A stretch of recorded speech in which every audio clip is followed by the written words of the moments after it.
Hola, ¿qué tal? Buenos días, buenas tardes, buenas noches, estimados alumnos de la licenciatura en línea de Administración. Les saluda su maestra en Economía Regional y Sectorial, Paulina Utreras Correa, y pues damos inicio al curso de Economía, de Macroeconomía, de la materia del mismo nombre de la licenciatura en Administración. El primer tema de nuestro programa es Visión General de la Macroeconomía, donde estableceremos los criterios generales de cómo y por qué es importante este tema en el desarrollo de su carrera. Veamos.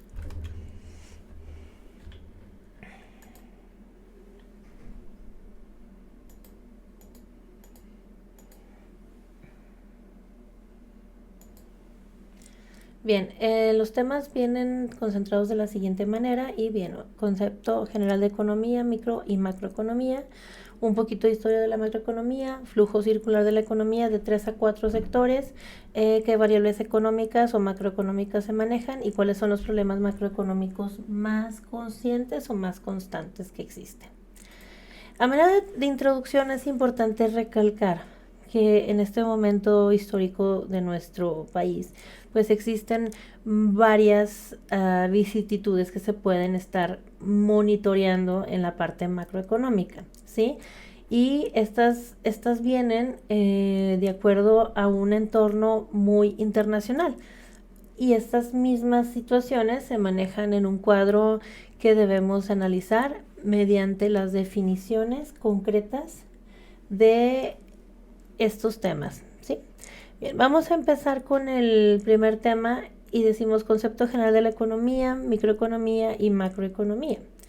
Microeconomía es el estudio de las elecciones que hacen los individuos, empresas y gobiernos, y lo vimos el semestre pasado, por ejemplo, en algunas preguntas podría ser por qué hay más compradores de vehículos familiares que de vehículos deportivos, cómo afectaría el volumen de los pasajeros la aplicación de un impuesto al transporte aéreo, qué se consume más en la parte de Netflix, por ejemplo, o los cines, etcétera. Hay una infinidad de ejemplos que podemos determinar en torno a la microeconomía. Mientras que la macroeconomía estudia el comportamiento de la economía en su conjunto a partir del examen de la evolución de variables económicas agregadas. Es decir, pues el producto, el consumo, la inversión, el nivel general de precios, la seguridad, el empleo, las relaciones internacionales, todo lo que implique o lo que impacta a un país en su psique social, ¿sí? Y cómo se comporta esa psique social en el plano económico. La palabra macroeconomía tiene su raíz en dos elementos griegos, macro y nomos. La primera traduce en grande y la segunda como tratado o estudio. Por lo que vamos a analizar y estudiar a lo grande la economía, la selección de los factores de producción, tierra, trabajo y capital, ¿cierto? Y bueno, vamos a ver en esta materia cómo funciona la economía a nivel nacional y global. Por ejemplo, ¿por qué existe menos empleo? ¿Qué sucede con las exportaciones y las importaciones? ¿Qué va a pasar con nuestro entorno macroeconómico con esta situación de los aranceles impuestos por el gobierno estadounidense? ¿Qué afecta o qué nos podría afectar un tratado de libre comercio en torno a los precios finales de consumo tanto en nuestro país o la exportación, ¿no? Como tal. Muy bien, entonces a términos generales, eso es el primer tema. Y bueno, en la parte de macroeconomía en la historia tenemos que identificar una infinidad de eventos que nos han apoyado, nos han aportado pequeños pasos para generar lo que conocemos hoy como el entorno macroeconómico.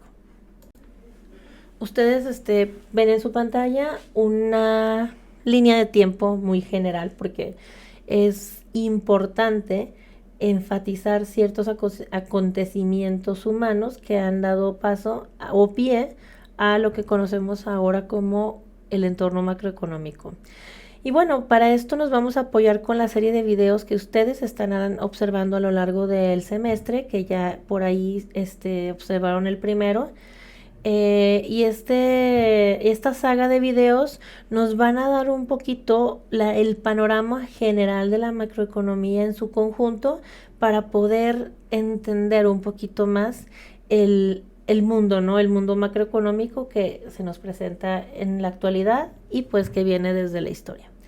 Bien, a manera general podemos identificar un gran punto de partida, que es la Gran Depresión en 1929 a 1939. Ojo, esto es en el marco de una economía globalizada, de una economía moderna, de una economía clásica, ¿sí? A partir del keynesianismo. Sin embargo, la macroeconomía pues viene desde tiempos remotos en donde incluso ya existía el intercambio de mercancías de un lugar a otro y pues también tiene que ver con las grandes ciclos económicos o grandes revoluciones industriales que se han dado a lo largo de la historia, ¿no? Podemos identificar la primera gran ola o cambio industrial del mundo fue el invento, el descubrimiento de la rueda, que pues llevó a el trabajo, ¿no? A la mejora del trabajo, a la automatización de muchos procesos, aunque hubieran sido manuales, pero pues ya se trabajaba de manera más fácil.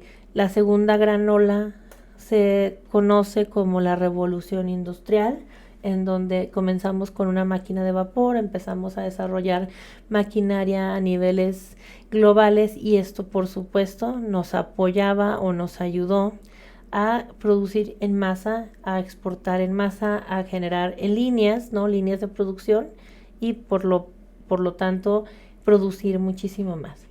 Hay una tercera que se conoce como la ola tecnológica digital, que fue la creación del microchip. Y bueno, ahí viene un poquito de debate y el debate en general nos indica lo siguiente. Bueno, en términos generales, la creación del microchip pues nos lleva a la era digital, a la era de internet, a la era de nuevos marcos económicos mediante la red, la web, nos lleva a la introducción de sistemas 100% autómatas, 100% digitales, ¿no? Existe una teoría que como que compensa esta parte y nos dice que pues quizás el internet es una nueva ola de desarrollo de tecnología. Sin embargo, en términos generales, pues sí se viene tomando en cuenta esta parte que se refiere a la creación del microchip, ¿no? A partir de este momento. Actualmente se están analizando nuevas historias, nueva evolución humana a partir de la creación de la IA, como ustedes lo están viendo en este momento. El desarrollo de la inteligencia artificial y la robótica están en el punto más alto que se ha existido hasta la historia y pues posiblemente esto cambie nuestro panorama social, político y pues muy probablemente y seguramente la parte económica. Bien, volvemos rapidote a esta parte de la historia de la macroeconomía. Les decía, tenemos la Gran Depresión. Cambia, ¿no? Cambia la paradigma de la parte económica a un estudio. Con este estudio se desarrolla la teoría general del empleo, interés y el dinero de John Maynard Keynes, que sentó las bases de la economía moderna, es decir, en el proceso del consumo y la producción. Nuestra economía actualizada o actual en México, pues es de entorno neoliberal, es un entorno político, económico, capitalista. Se basa, por supuesto, en la producción y el consumo.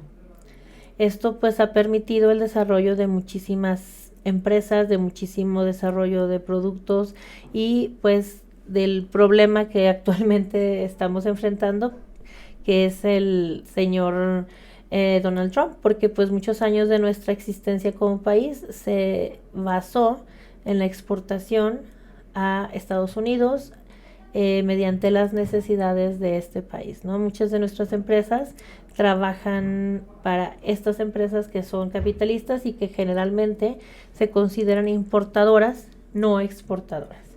Pues vamos a ver qué sucede con este tema en los próximos días. Por ahí les pondré algunas preguntas de análisis en la plataforma para que podamos generar un poco más de conocimiento.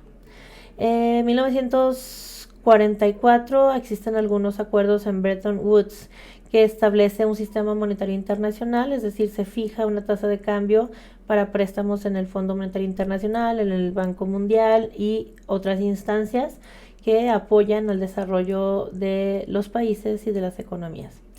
En 1970 existe una crisis del petróleo porque existe un aumento en todos los precios de este insumo necesario y empezamos a identificar el tema o el concepto estanflación. Sí, la estanflación es el concepto donde dice no hay crecimiento, pero hay inflación, es decir, hay una elevación de los precios, pero al mismo tiempo no hay crecimiento económico. Esto se dio en 1973 por el aumento de los precios en el petróleo, que al final es un insumo básico para la transportación de mercancías, de personas, y que a manera global no existía un sustitutivo cercano que nos ayudara a rebatir esta amenaza, ¿no? Esta amenaza de tener un producto tan importante como es el petróleo. Entonces, seguimos un poquito en la historia. 1936, historia del ciclo económico real. Vamos a ver cómo funciona la parte de la intervención de la tecnología, cuánto aplica, cuánto implica, cuánto afecta al desarrollo de las empresas, pequeñas, grandes empresas, y cómo la producción nos impacta directamente. El neoliberalismo, estas políticas económicas que ya nos indican que el gobierno no debe de intervenir en la economía, sino solamente regular el mercado, es decir, regular los procesos económicos, pero quien realmente debe de trabajar los recursos o los factores de producción es la iniciativa privada, ¿sí? Liberar un poco los mercados y trabajar en la iniciativa privada.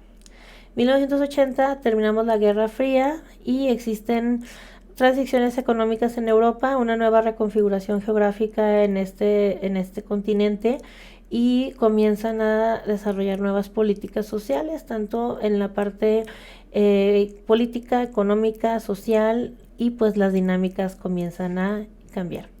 En el año de 1992 tenemos el Tratado de Maastricht, establecido por la Unión Europea, y pues integra lo que conocemos ahora como el euro. Se establece una moneda única para toda Europa, toda la Unión Europea, y esta permite competir con la moneda dólar. En el año 2000 existe una crisis financiera asiática que comienza a elevar esta parte de libertad económica y comercial de estos países asiáticos, y pues se eleva de manera potencial. Comienza la expansión asiática en la producción, ¿no? Conociéndose ahora como China, que es la fábrica del mundo. Bien, 2008 sabemos que existió la crisis financiera global, hubo un colapso financiero inmobiliario en Estados Unidos, no nos apoyó el marco keynesiano de gasta, compra, consume, sino que al contrario nos hizo estalló la parte inflacionaria del país vecino, y ustedes observan el día de hoy cuál es el escenario que presenta Estados Unidos, ¿no? Bien, 2010 existen algunas reformas post-crisis, aumento de regulaciones financieras, políticas monetarias expansivas, esto con el fin de contribuir a la economía. Recordemos que una política monetaria es, por ejemplo, el aumento en la tasa de interés con el fin de evitar el consumo y aumentar el ahorro. Por otro lado, tenemos algunas políticas financieras o comerciales en las cuales bajas la tasa de interés para que el mercado apoye el consumo, se gaste más dinero en el mercado y podemos generar el consumo circular ¿no? La parte circular de la economía que nos apoya o nos aporta digamos, el bienestar social. Bueno, ya sabemos que tenemos a partir de 2019 una crisis comercial con Estados Unidos y China, que el día de hoy pues la historia se está enardeciendo. Tenemos un escenario complicado en varias partes de Estados Unidos, de México, este entorno comercial que tenemos en este momento con los aranceles que se están imponiendo, con la amenaza comercial, con un poco el desconocimiento o inclusive, pensando de otra manera, la incertidumbre económica que existe, pues precisamente por esta situación. Esta es una situación visceral que se tenía que presentar en algún momento debido a que pues Estados Unidos, como el gran regente económico durante muchos años, comenzó a ver pues en su contraparte China ya no un país en subdesarrollo, sino un país competitivo que pues le está quitando gran parte del mercado. 2020, la pandemia del COVID, que no vamos a ahondar en el tema, sabemos todas las repercusiones que vinieron a manera general. Hay alguna recuperación económica en el 2021.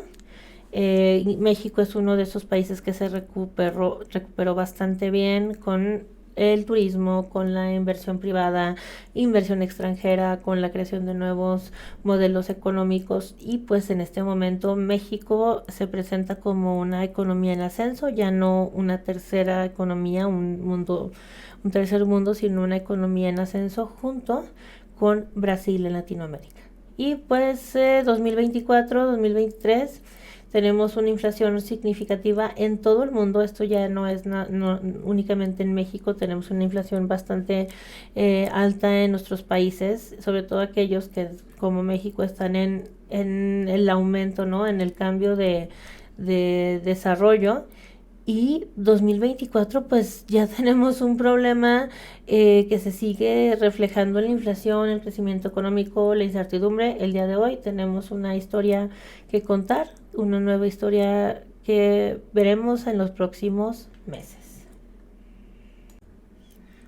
Muy bien, bueno, continuando, vamos a identificar el tema 1.3 que se llama flujo circular de la economía a 3 y 4 sectores. Bien, el flujo circular económico en microeconomía o en economía empresarial, como ustedes lo vieron en la parte anterior, se refiere a estas dos grandes entidades económicas. Uno son las familias y otro son las empresas, ¿sale? Estos dos grandes entes económicos son los que hacen que la economía local se mueva o funcione. ¿Cómo lo hace? Bueno, mediante un flujo circular inverso y anverso. Pensemos, las familias que son consumidores de bienes y servicios son propietarios también de los factores de producción. Estos mercados de factores de producción se forman en los salarios, en los intereses, en las rentas, en los alquileres. Estos mercados de producción hacen las empresas, mismas que producen bienes y servicios y tecnología. A su vez, las empresas dan al mercado de bienes y servicios productos que satisfacen las necesidades de las familias para poder subsistir. De manera inversa, las familias pagan en el mercado de bienes y servicios a las empresas que producen estos bienes, y que a su vez estas empresas le dan a los mercados de factores de producción, pues les dan los sueldos, les dan los intereses y demás, y al mismo momento pues esto se va directamente a las familias que pues con este dinero pueden seguir consumiendo en el mercado de bienes y servicios. Como observan, este es un flujo circular inverso e inverso. En microeconomía solamente se lleva a cabo este pequeño círculo. Sin embargo, en macroeconomía nosotros ingresamos al mercado con un nuevo factor o un nuevo integrante del mercado. El primero es el gobierno, ¿sí? a nivel gobierno, nosotros tendríamos que pensar que tanto familias como empresas van a aportar al gobierno impuestos. Mediante el pago de impuestos aportan financiación para que el gobierno haga el gasto público. ¿Qué es el gasto público? Bueno, pues el gasto público es todo lo que se requiere para que, de acuerdo a nuestra Constitución, se desarrollen o se respeten los derechos de los mexicanos, en el caso de nuestro país. Se dice pues que México tiene, o los mexicanos tenemos derecho a la salud, a una vida digna, a una vivienda digna, a la educación. Por lo tanto, el gobierno debe de utilizar el gasto público en todas las necesidades que existan dentro de un país. Por supuesto que, como en cualquier país, existe una disyuntiva. Se supone que todas las familias y todas las empresas deben de pagar sus impuestos. Lamentablemente en nuestro país esto no sucede y se están haciendo acciones puntuales para que todas las empresas y familias aporten lo solicitado. En el caso de México, 40% de toda la población aporta impuestos. Y para ser más correctos, ningún país en ninguna parte del mundo ajusta con los impuestos recabados, aunque toda la población pague sus impuestos. Entonces imagínense ustedes en una población, en una sociedad donde solamente el 40% de las personas pagan los impuestos. Pues esto se refleja, ¿verdad? ¿En qué? Pues en toda la infraestructura mexicana, en muchas deficiencias que existen en los servicios de salud, en los servicios de seguridad, en los servicios de educación. Obviamente tenemos en México un problema más que no se establece en la parte teórica y que se supone que no debería de existir, pues que es la corrupción. Y pues con la corrupción se vienen muchos otros problemas, ¿no? Que este gasto se desvíe, esta inversión realmente no vaya donde tiene que ir y pues vienen los problemas sociales. Entonces, pero teóricamente así debería de funcionar, ¿no?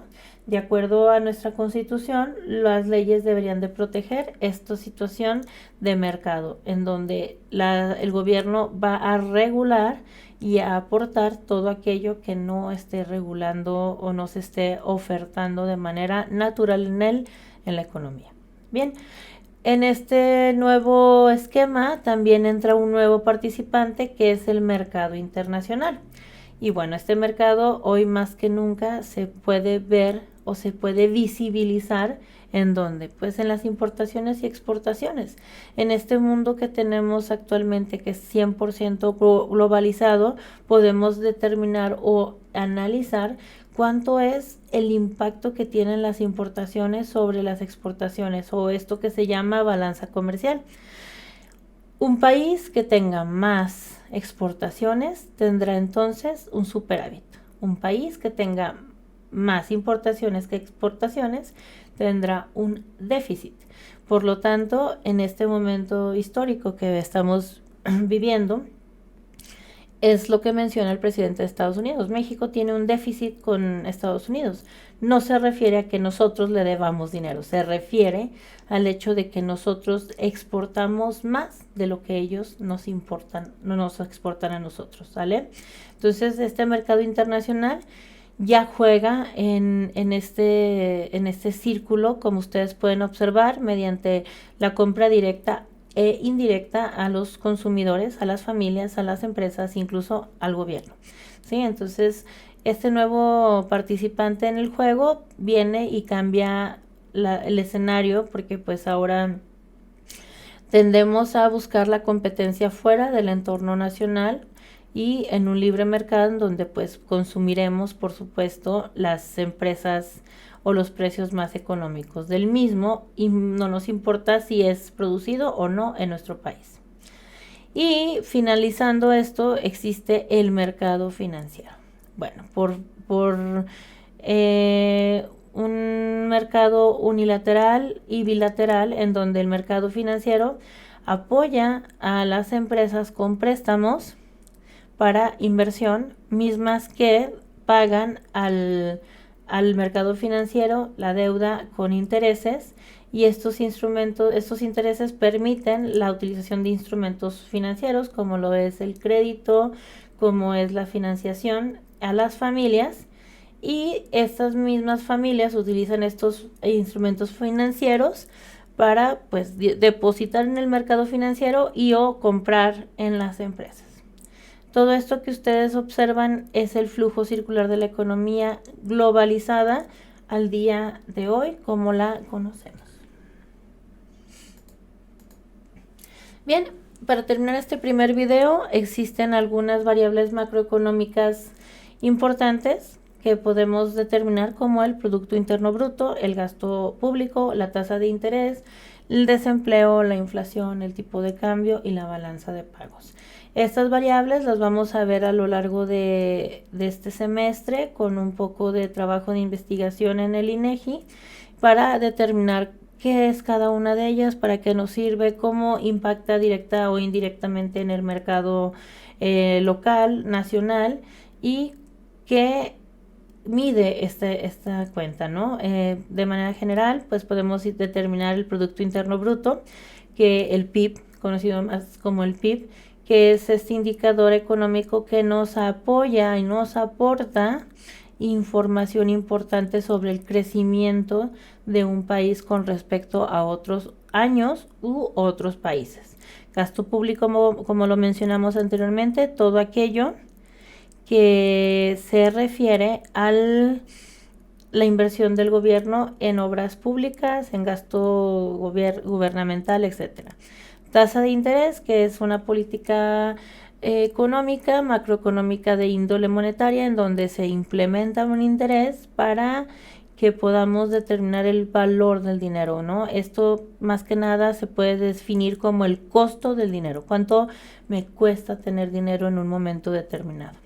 Desempleo, otro indicador económico o macroeconómico importante, en donde se desempeñan algunas variables importantes, como lo son la ocupación, el género, la situación de políticas públicas de equidad, etcétera, etcétera, etcétera. Inflación es el aumento de los precios en un determinado momento. Tipo de cambio es como nosotros demandamos un tipo de moneda en contra o a favor de nuestra propia moneda. Y balanza de pagos, como mencionamos anteriormente, pues se refiere a las exportaciones e importaciones de un país.